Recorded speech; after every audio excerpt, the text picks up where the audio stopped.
사도행전 8장 26절에서 40절까지 우리 한 목소리로 함께 봉독합니다.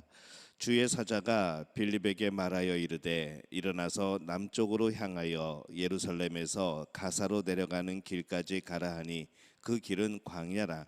일어나 가서 보니 에디오피아 사람 곧 에디오피아 여왕 간다게의 모든 국고를 맡은 관리인 네시가 예배하러 예루살렘에 왔다가 돌아가는데 수레를 타고 선지자 이사야의 글을 읽더라. 성령이 빌립더러 이르시되 이 수레로 가까이 나아가라 하시거늘 빌립이 달려가서 선지자 이사야의 글을 읽는 것을 듣고 말하되 읽는 것을 깨닫느냐 대답하되 지도해 주는 사람이 없으니 어찌 깨달을 수 있느냐 하고 빌립을 청하여 수레에 올라 같이 앉으라 하니라. 읽는 성경 구절은 이것이니 일러스되 그가 도살자에게로 가는 양과 같이 끌려갔고 털 깎는 자 앞에 있는 어린 양이 조용함과 같이 그의 입을 열지 아니하였도다. 그가 굴욕을 당했을 때 공정한 재판도 받지 못하였으니 누가 그의 세대를 말하리요. 그의 생명이 땅에서 빼앗김이로다 하였거늘 그 내시가 빌립에게 말하되 청컨대 내가 묻노니 선지자가 이 말한 것이 누구를 가리킴이냐 자기를 가리킴이냐 타인을 가리킴이냐. 빌립이 입을 열어 이 글에서 시작하여 예수를 가르쳐 복음을 전하니 길 가다가 물 있는 곳에 이르러 그 내시가 말하되 보라 물이 있으니 내가 세례를 받음에 무슨 거리낌이 있느냐. 이에 명하여 수레를 멈추고 빌립과 내시가 둘 다 물에 내려가 빌립이 세례를 베풀고 둘이 물에서 올라올새 주의 영이 빌립을 이끌어간지라. 내시는 기쁘게 길을 가므로 그를 다시 보지 못하니라. 빌립은 아수도에 나타나 여러 성을 지나다니며 복음을 전하고 가이사랴에 이르니라. 아멘.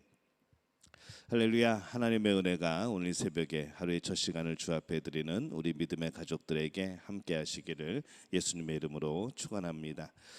오늘 말씀은 빌립이 한 에디오피아 사람을 만나서 복음을 전하는 그런 내용이 담겨져 있습니다.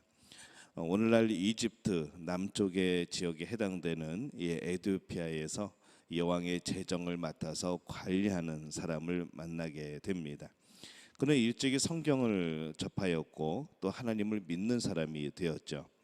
비록 여러 사회적 이유로 그가 할례를 받지 못하였고 또 성경의 여러 가지 의식들을 따라하는 것이 제약된 그런 삶을 살았지만은 성경의 내용을 받아들이고 이 하나님을 믿는 사람, 그는 또 그런 삶을 살았습니다.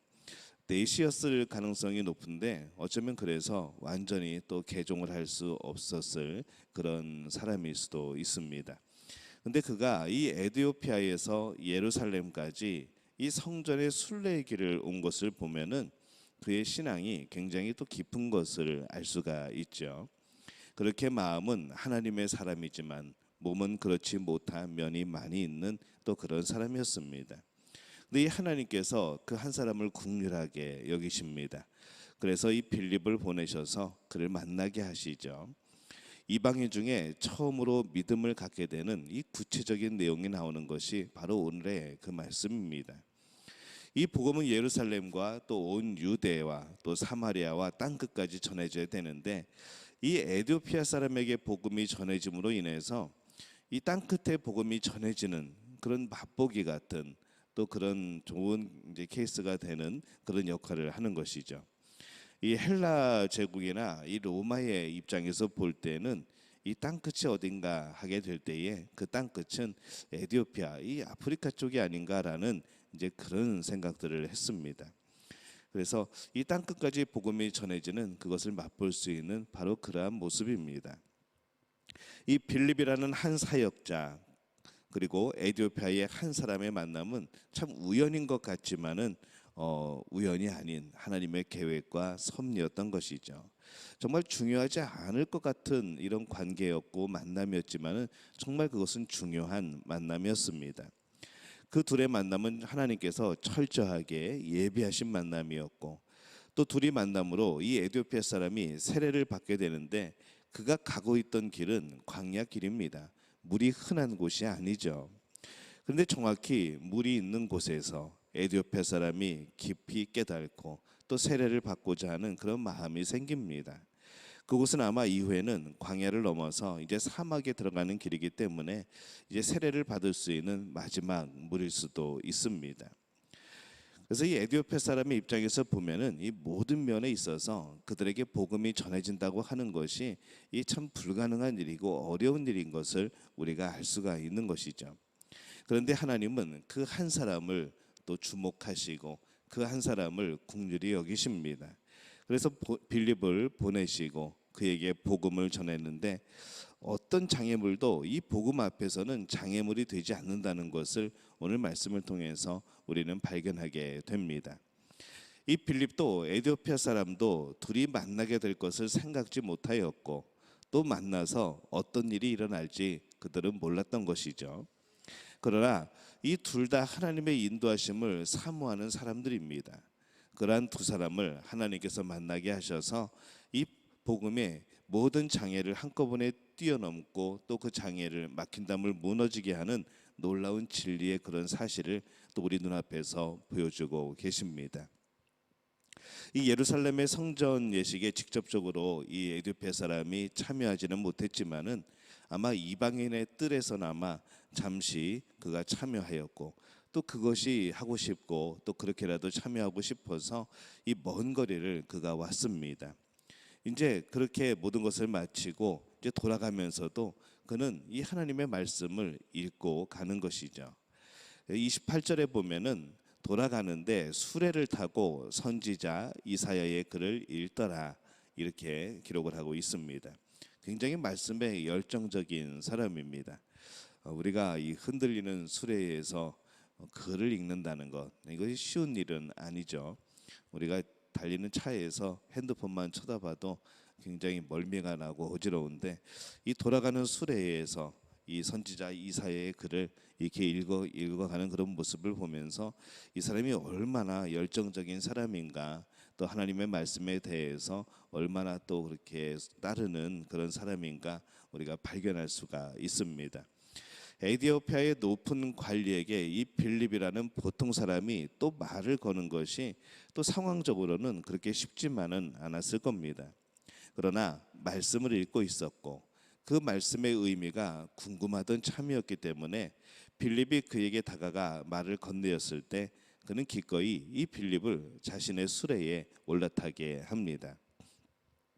그리고 그가 읽고 있었던 이 이사야의 본문, 이 예수님을 나타내는 예수님을 미리 예언하는 그러한 내용을 읽고 또 있었고 또 그 본문의 해석을 요청한 것이죠. 34절에서 35절 보면은 그 내시가 빌립에게 말하되 청컨대 내가 묻노니 선지자가 이 말한 것이 누구를 가리킴이냐 자기를 가리킴이냐 타인을 가리킴이냐 빌립이 입을 열어 이 글에서 시작하여 예수를 가르쳐 복음을 전하니 이렇게 되어 있습니다.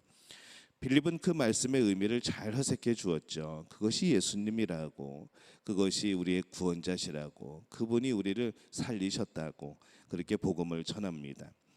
이 말씀은 해석이 필요하죠.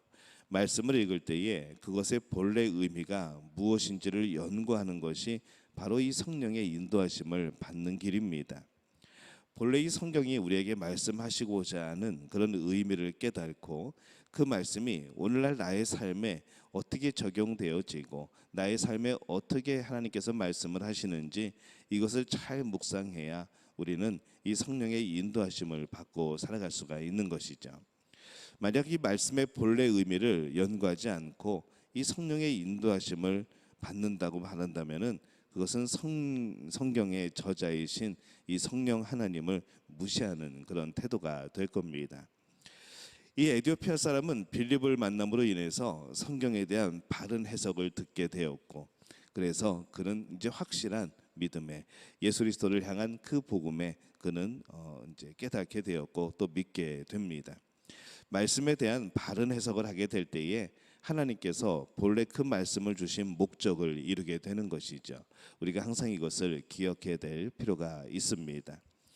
빌립이 바로 직전에 이 사마리아 지역에서 사역을 하면서 이 시몬이라는 사람과의 일이 있었습니다.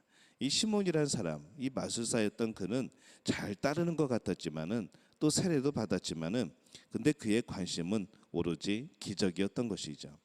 반면에 지금 이 에티오피아 사람에게는 전혀 어떤 기적이 일어나는 것이 아닙니다. 그냥 만난 것이고 물론 하나님께서 놀라운 역사를 이루신 것이지만은 이 우리 인간적인 입장에서 볼 때는 어떤 특별한 기적이 아닙니다. 그렇지만은 오직 하나님의 이 세밀한 인도하심 가운데 그는 말씀을 깨닫게 되고 그는 세례를 받게 되는 것이죠. 그가 세례를 받고자 하였을 때 바로 근처에 물이 있었다는 것도 어떻게 보면은 놀라운 기적이기는 하지만 그것이 초자연적인 그런 기적은 아니기에 기적처럼 여겨지지 않았을 겁니다. 그러나 이 에티오피아 사람은 어떤 기적이 일어난 것보다 더 바르고 더 확실하게 더 분명하게 이 복음을 듣고 알게 됩니다. 이 빌립이 이사야의 말씀을 통해서 이 메시아가 이 고난받는 종으로 오심을 깨닫고 크게 은혜를 받아 세례를 받고자 한 것이죠. 대체 어떤 기적으로 그러한 것을 깨달을 수 있겠습니까? 그렇게 풀리지 않았던 그 말씀이 어떻게 어떤 기적이 그 말씀을 풀리게 할 수가 있겠습니까? 오직 말씀은 말씀으로 깨닫는 것이죠. 그래서 이 말씀을 바르게 깨닫는 것은 어떠한 기적보다도 더 위대하고 더 큰 역사입니다.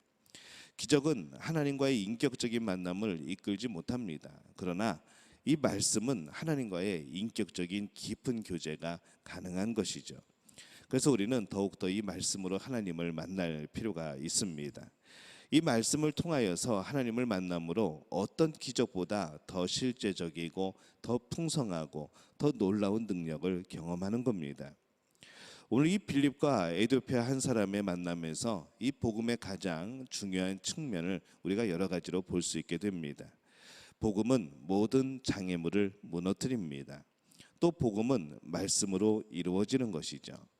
또 이 말씀을 사모하는 사람이 말씀의 바른 해석을 통해서 바르게 할 때에 이 복음을 진정한 복음의 의미를 알게 됩니다. 그래서 우리는 이 말씀을 잘 듣고 깨달아야 합니다. 오늘 이 말씀을 통해서 하나님을 인격적으로 만나는, 오늘 이 말씀을 통하여서 하나님의 깊은 뜻을 깨닫게 되는 우리 믿음의 가족들이 되어지시기를 예수님의 이름으로 축원합니다.